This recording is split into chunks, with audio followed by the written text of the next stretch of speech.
কি রান্না করছো আজকে? গোপালের জন্য মোচার ধোকা রান্না করছি। কি দিয়ে রান্না করলে এটা? মোচা, ডাল বাটা, মটর ডাল বাটা, কালো জিরা এগুলো দিয়ে সুন্দর করে মাখিয়ে ধোকা করলাম, ধোকা করে রসা করলাম। এটা কি ভেজে নিচ্ছ? হ্যাঁ, ভেজে নিচ্ছি। ভেজে নিয়ে রসা রসা করবো। এপাশে কি হচ্ছে? এপাশে ধোকার জন্য মশলা তৈরি হচ্ছে।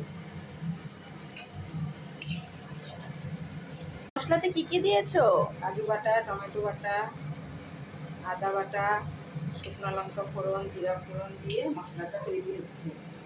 এটার মধ্যে ধোকাগুলা ছেড়ে দিবে। ঠিক আছে। ঘি গরম মশলা দিয়ে নামিয়ে নিব। মোচার ধোকাগুলা রসার মধ্যে দিয়ে দিব। ঘি গরম মশলা এখন গরম মশলা দিয়ে দিব, দিয়ে নেড়ে চেড়ে নামিয়ে নেব।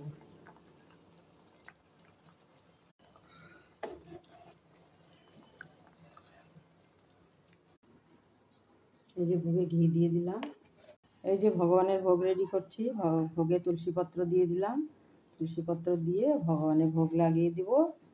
ভোগ লাগানো হয়ে গেলে আমরা প্রসাদ পাবো। হরে কৃষ্ণ।